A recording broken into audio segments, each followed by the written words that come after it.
حدیث رسول لایا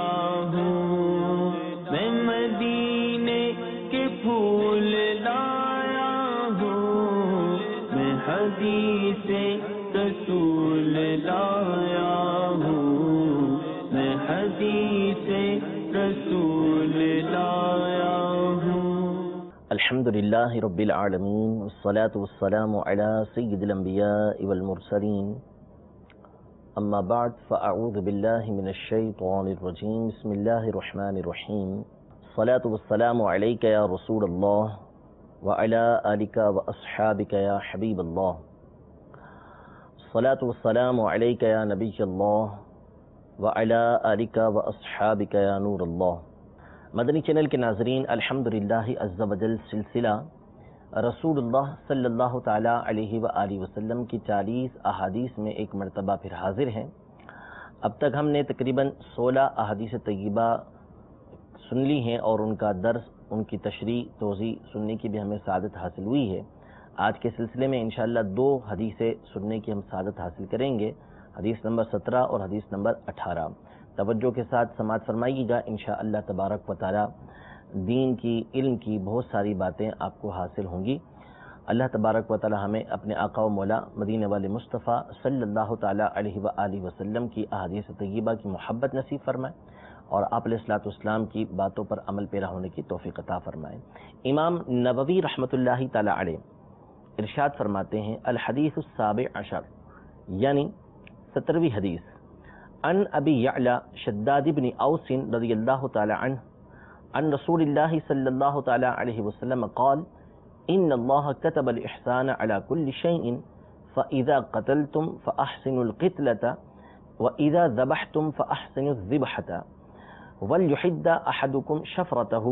وليرح ذبيحته، رواہ مسلم۔ یعنی حضرت ابو یعلا شداد بن اوس رضی اللہ تعالی عنہ سے مروی ہے کہ رسول اللہ صلی اللہ تعالی علیہ وآلہ وسلم نے ارشاد فرمایا، بے شک اللہ تبارک و تعالی نے احسان کو یعنی بھلائی کرنے کو ہر شے میں لکھ دیا ہے، لہذا جب تم کسی کو قتل کرو تو بھلائی والے انداز میں، احسان والے انداز میں قتل کرو، اور جب تم ذبح کرو تو اچھے انداز میں ذبح کرو، اور چاہیے کہ تم میں سے کوئی ایک اپنی چھری کو تیز رکھے اور اپنے ذبیحہ کو راحت دے۔ یہ حدیث پاک انتہائی جامع حدیث مبارکہ ہے۔ اس کی تشریح اور توضیح سے قبل اس حدیث کو روایت کرنے والے راوی جو صحابی رسول ہیں اور نبی کریم صلی اللہ تعالیٰ علیہ وآلہ وسلم کے ان صحابہ میں سے ہیں جن کے بارے میں سیدنا ابو الدرداء رضی اللہ تعالیٰ عنہ اور دیگر صحابہ کرام رضی اللہ تعالیٰ عنہ فرمایا کرتے تھے کہ کان شداد ممن اوتی العلم والحلم، یعنی حضرت شداد بن اوس رضی اللہ تعالیٰ عنہ وہ ہیں کہ جن کو علم بھی اللہ تبارک و تعالی نے عطا فرمایا اور حلم یعنی بردباری بھی، درگزر کرنا بھی، برداشت کرنا بھی اللہ تبارک و تعالی نے ان کو عطا فرمایا ہے۔ شداد بن اوس رضی اللہ تعالیٰ عنہ حضرت حسان بن ثابت رضی اللہ تعالیٰ عنہ کے رشتے میں بھتیجے ہوتے ہیں، جو مشہور صحابی رسول ہیں، نعت خواں ہیں، نبی کریم صلی اللہ تعالیٰ علیہ وسلم کی شان میں کثیر نعتیں لکھنے والے ہیں۔ حضرت حسان بن ثابت رضی اللہ تعالیٰ عنہ، ان کے رشتے میں حضرت شداد بن اوس رضی اللہ تعالیٰ عنہ بھتیجے تھے۔ یہ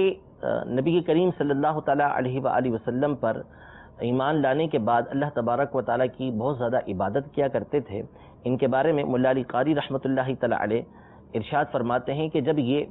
اپنے بستر پر تشریف لاتے تو اس میں کروٹیں بدلتے، یعنی سو نہ پاتے، اور اللہ تبارک و تعالیٰ کی بارگاہ میں کھڑے ہوتے اور یوں عرض کرتے کہ اللہم ان النار منعتنی النوم،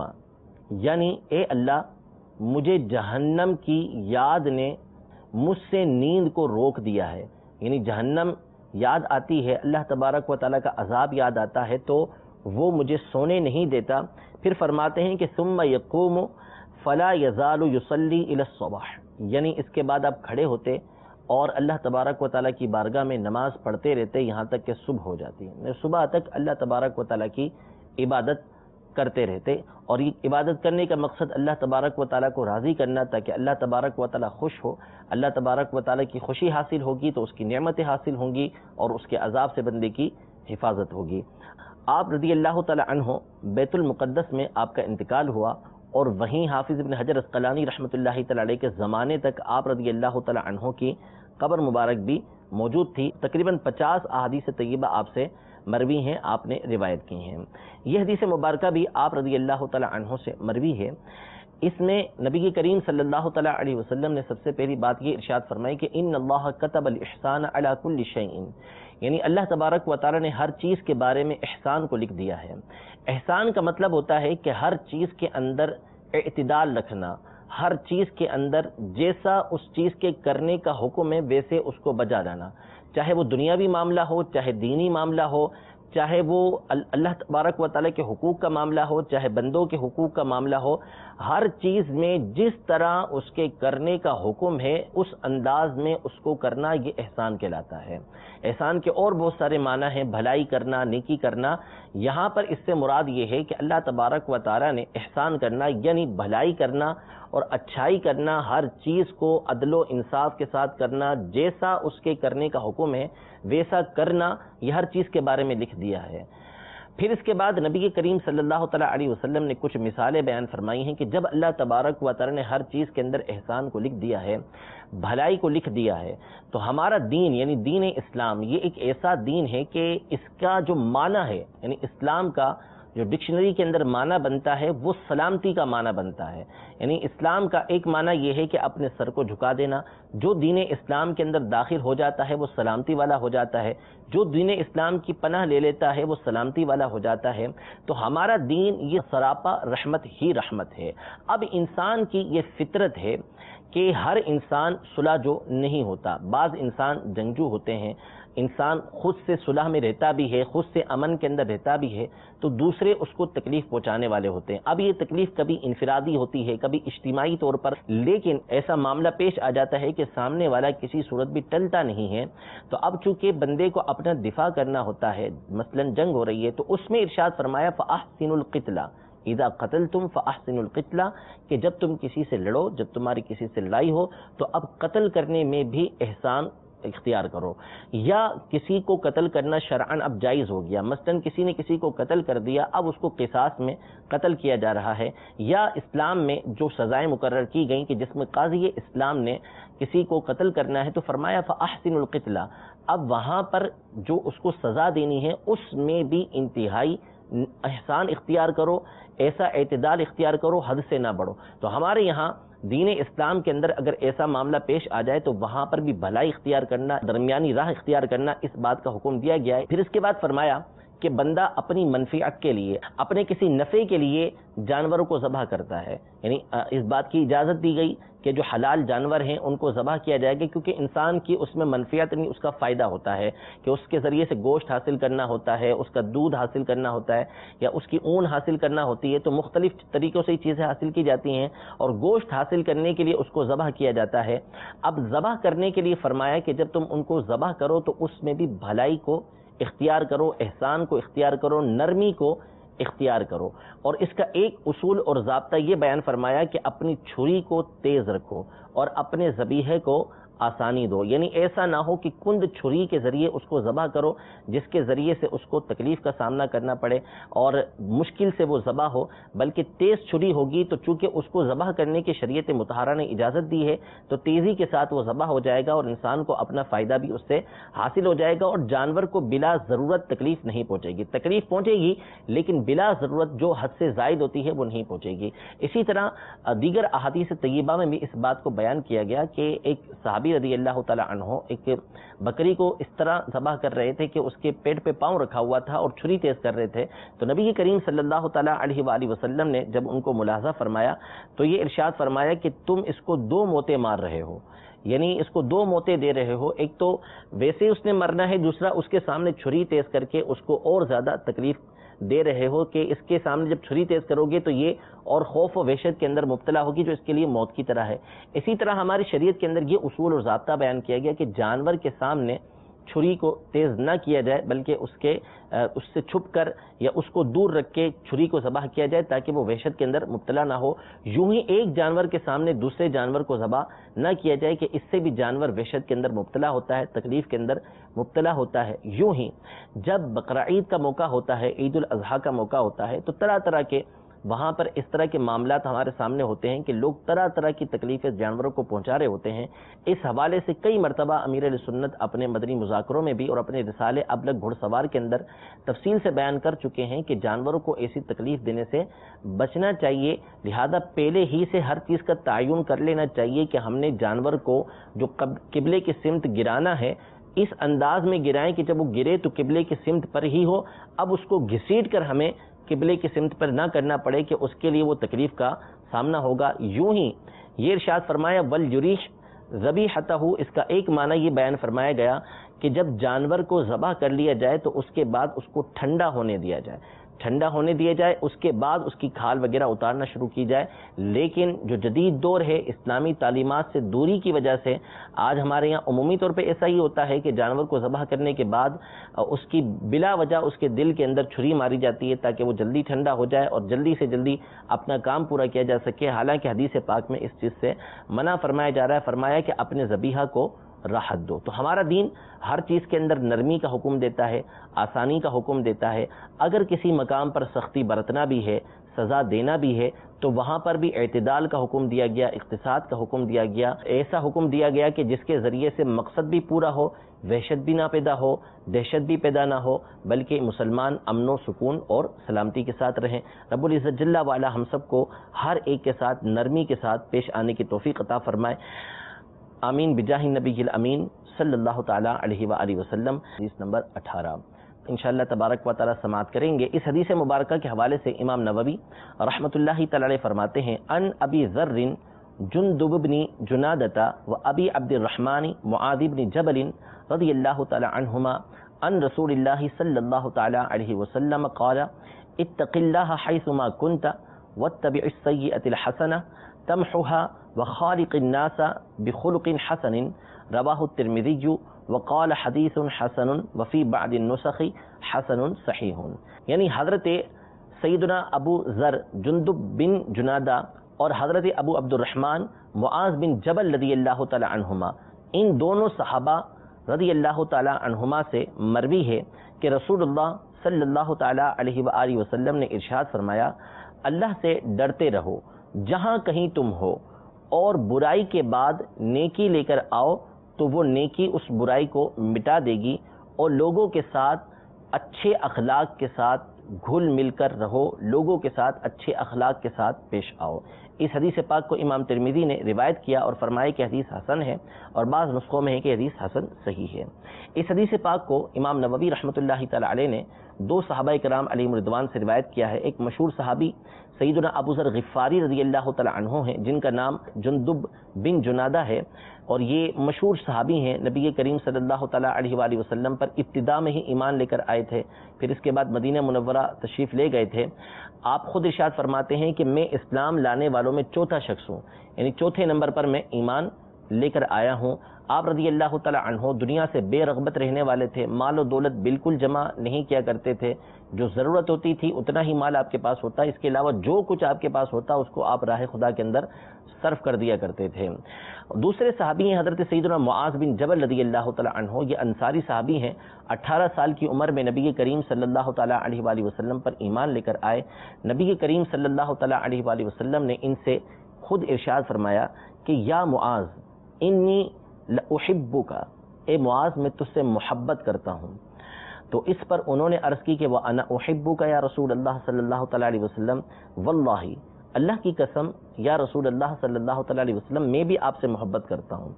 پھر نبی کریم صلی اللہ تعالی علیہ وآلہ وسلم نے ان سے ارشاد فرمایا کہ لا تدع ان تقول فی دبر کل صلاۃ اللہم اعنی علی ذکرک وشکرک وحسن عبادتک، یعنی اے معاذ کبھی بھی کسی نماز کے بعد یہ کہنا مت چھوڑنا، ہر نماز کے بعد یہ کہنا کہ اے اللہ تو میرے اپنی ذکر پر اور اپنی اچھی عبادت پر مدد کر، یعنی اپنی اچھی عبادت پر اور اپنے ذکر پر میری مدد کر. یہ دعا پڑھنا نماز کے بعد سنت بھی ہے، اور سیدنا معاذ بن جبل رضی اللہ تعالی عنہ کو یہ حکم نبی کریم صلی اللہ تعالی علیہ وسلم نے ارشاد بھی فرمایا، اور علماء اس کو مسلسل آگے بیان بھی فرماتے رہے ہیں. حضرت معاذ بن جبل رضی اللہ تعالی عنہ زبردست صحابی رسول تھے، اور آپ ان اہل علم میں سے تھے کہ جن کے بارے میں نبی کریم صلی اللہ تعالی علیہ وسلم نے خود ارشاد فرمایا کہ اعلم امتی بالحلال والحرام معاذ بن جبل، یعنی میری امت میں حلال اور حرام کو سب سے زیادہ جاننے والے معاذ بن جبل ہیں. انتہائی حسین و جمیل صحابی تھے. ملک شام میں آپ کا انتقال ہوا. نبی کریم صلی اللہ تعالی علیہ وسلم کے زمانے ہی میں آپ نے قرآن پاک کو مکمل یاد کر لیا تھا. خود نبی کریم صلی اللہ تعالی علیہ وسلم نے ارشاد فرمایا کہ قرآن کو 4 افراد سے سیکھو. عبداللہ بن مسعود سے، سالم جو حضرت ابو حذیفہ کے غلام ہیں، اور حضرت ابی بن کعب سے، اور معاذ بن جبل سے. ان چاروں سے نبی کریم صلی اللہ تعالی علیہ وآلہ وسلم نے قرآن کو سیکھنے کا حکم ارشاد فرمایا، یعنی ان کی خصوصیت کو نبی کریم صلی اللہ تعالی علیہ وسلم نے بیان فرمایا. یہ دونوں صحابی رضی اللہ تعالی عنہ نبی کریم صلی اللہ تعالی علیہ وسلم سے یہ حدیث پاک روایت کرتے ہیں کہ آپ علیہ الصلوۃ والسلام نے ہر ایک کے لیے یہ بات ارشاد فرمائی کہ اتق اللہ، اللہ سے ڈرتے رہو، تقوی اختیار کرو. حیث ما کنت، کہیں بھی تم لوگ ہو، کہیں پر بھی ہو، اللہ تبارک و تعالیٰ سے ڈرتے رہو. تقوی بنیادی طور پر بچنے کو کہتے ہیں، یعنی کسی بھی چیز کی رکاوٹ، کسی چیز سے بچنا، یہ لغت کے اندر تقوی کہلاتا ہے. آڑ کو تقوی کہتے ہیں. ہر مومن کو کچھ نہ کچھ تقوی اللہ تبارک و تعالیٰ کی طرف سے حاصل ہوتا ہے. تقوی کے جو درجات ہیں علماء نے مختلف بیان کیے ہیں. سب سے پہلا جو درجہ بیان کیا ہے وہ تو یہ ہے کہ دل میں اللہ تبارک و تعالیٰ کے سوا کوئی ہو ہی نہ، یعنی صرف اور صرف اللہ تبارک و تعالیٰ کی طرف توجہ ہو، یا ان باتوں کی طرف توجہ ہو کہ جو اللہ تبارک و تعالیٰ کی طرف متوجہ کرتی ہیں. اللہ تبارک و تعالیٰ کے سوا دل میں کوئی دوسری بات نہیں ہونی چاہیے. دوسرا درجہ علماء نے یہ بیان کیا کہ گناہوں سے بچنا، گناہوں سے آڑ اختیار کرنا، یہ تقوی کا دوسرا درجہ ہے، اور یہ مومنین میں سے بہت سارے افراد کو حاصل ہوتا ہے. پہلا درجہ یہ اللہ تبارک و تعالیٰ کے خاص بندوں کو حاصل ہوتا ہے، جو نیکیاں کرتے ہیں، پرہیزگاری اختیار کرتے ہیں، ان کو وہ درجہ حاصل ہوتا ہے. دوسرا درجہ بھی بہت سارے افراد کو حاصل ہوتا ہے. اور تیسرا درجہ ہر مومن کو حاصل ہوتا ہے، وہ ہے کفر سے بچنا، کفر سے تقوی اختیار کرنا، یعنی کفر سے اپنے آپ کو بچا کر ہمیشہ مومن رہنے کی کوشش کرنا. یہ بھی تقوی کے درجے کے اندر آتا ہے. نبی کریم صلی اللہ تعالی علیہ وآلہ وسلم کے اس فرمان کا جو ظاہر مقصد ہے وہ یہ ہے کہ بندہ اپنے آپ کو گناہوں سے بچائے، کہیں پر بھی ہو.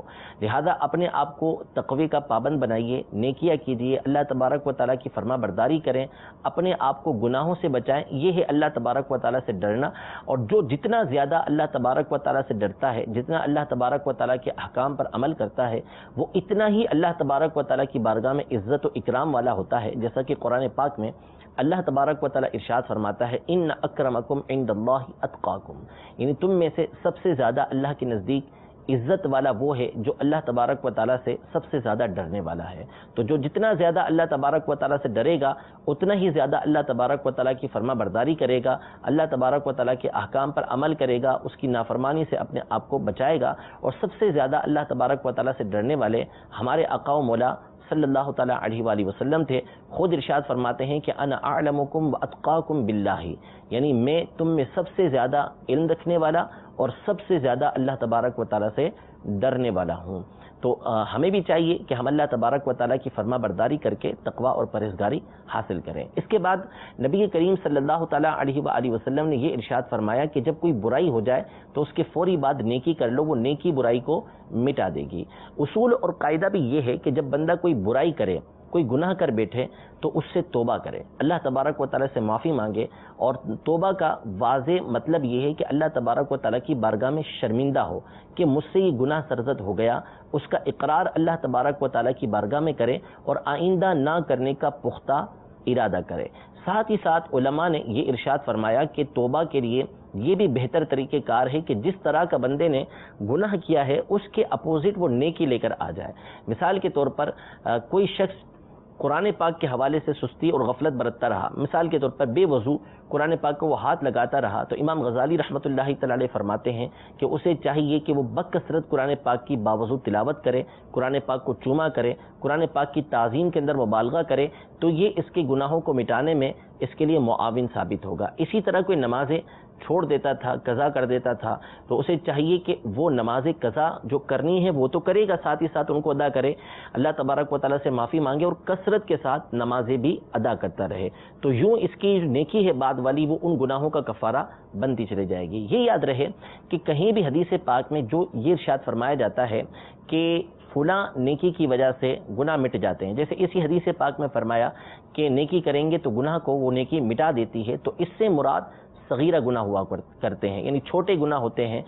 کبیرہ گناہ مثلا کسی کو تہمت لگا دینا، کسی کی غیبت کر دینا، کسی کی چغلی کر دینا، کسی کو تکلیف اور اذیت پہنچانا، ایسے کبیرہ گناہ یہ ان نیکیوں سے معاف نہیں ہوتے، بلکہ اس کے لیے توبہ کرنا یہ ضروری ہوتا ہے۔ البتہ حج کا کے حوالے سے علماء نے یہ ارشاد فرمایا، حدیث پاک میں بھی موجود ہے کہ حج جو ہے وہ کبیرہ گناہوں کو بھی مٹا دیتا ہے، لیکن اس کا مطلب یہ ہوتا ہے کہ اگر آپ کے اوپر اس کی قضا موجود ہے یا آپ نے کسی بندے کا حق دبایا ہوا ہے تو اس کا حق آپ کو ادا کرنا پڑے گا، وہ جو گناہ آپ کو ملا تھا وہ گناہ اللہ تبارک و تعالیٰ آپ کو معاف فرما دے گا۔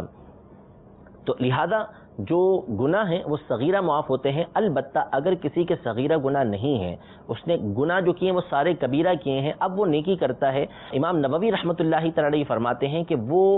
جو نیکیاں ہیں وہ اس کے گناہوں کے اندر، کبیرہ گناہوں کے اندر تخفیف پیدا کریں گی، یعنی اس کے اندر کمی لے آئیں گی، لیکن مکمل طور پر وہ کبیرہ گناہ معاف نہیں ہوگا، بلکہ اس کے لیے توبہ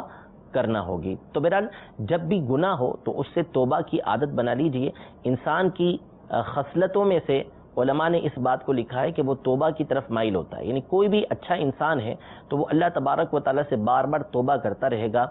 چاہے اس کے سامنے اس کے گناہ موجود ہوں یا نہ ہوں، کیونکہ بندے سے گناہ ہوتے ہی رہتے ہیں، یا بندہ توبہ کرتا ہے تو اس کے ذریعے سے اللہ تبارک و تعالیٰ اس کے درجات کو بلند فرما دیتا ہے۔ نبی رحمت شفیع امت صلی اللہ تعالیٰ علیہ وآلہ وسلم جو گناہوں سے معصوم ہیں، آپ صلی اللہ تعالیٰ علیہ وآلہ وسلم اللہ تبارک و تعالیٰ کی بارگاہ میں دن میں 100 مرتبہ استغفار کیا کرتے تھے، اللہ سے معافی مانگا کرتے تھے۔ یہ ہماری تعلیم کے لیے بھی، اور چونکہ اللہ تبارک و تعالیٰ کا حق تو کسی صورت بھی ادا ہو ہی نہیں سکتا، تو نبی کریم صلی اللہ تعالیٰ علیہ وآلہ وسلم اللہ تبارک و تعالیٰ سے 100 مرتبہ استغفار کرتے، تاکہ ہمیں سبق ملے کہ جب ہمارے آقا علیہ الصلوۃ والسلام اللہ تبارک و تعالیٰ سے معافی مانگ رہے ہیں تو ہمیں تو بدرجہ اولا جو گناہوں میں مبتلا رہتے ہیں انہیں اللہ تبارک و تعالیٰ سے بار بار توبہ کرتے رہنا چاہیے۔ آخر میں نبی کریم صلی اللہ تعالیٰ علیہ وسلم نے یہ ارشاد فرمایا کہ لوگوں کے ساتھ حسن سلوک کے ساتھ پیش آؤ، یعنی اللہ تبارک و تعالیٰ سے ڈرو، جہاں کہیں بھی ہو، چاہے تنہائی کے اندر ہو، چاہے لوگوں کے درمیان ہو، کسی بھی مقام پر ہو، اللہ تبارک و تعالیٰ سے ڈرتے رہو، اور پھر جب تم سے کوئی گناہ ہو جائے تو اس کے بعد نیکیاں کرتے رہو، اور فرمایا کہ لوگوں کے ساتھ حسن اخلاق کے ساتھ پیش آؤ۔ تو لوگوں کے ساتھ حسن اخلاق کے ساتھ پیش آنا یہ ہمارے دین کا ترہ امتیاز ہے۔ جگہ بجگہ احادیث طیبہ میں، قرآن پاک میں اس بات کا ہمیں حکم دیا گیا ہے کہ لوگوں کے ساتھ اچھا سلوک کریں،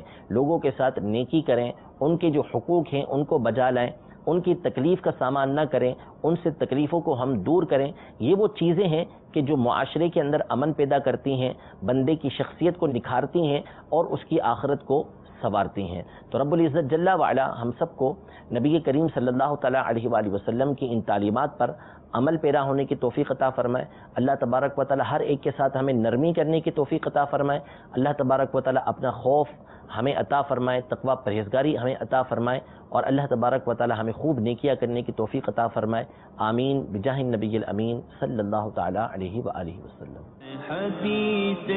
رسول لایا ہوں، میں مدینے کے پھول لایا ہوں، میں حدیث رسول لایا ہوں، میں حدیث رسول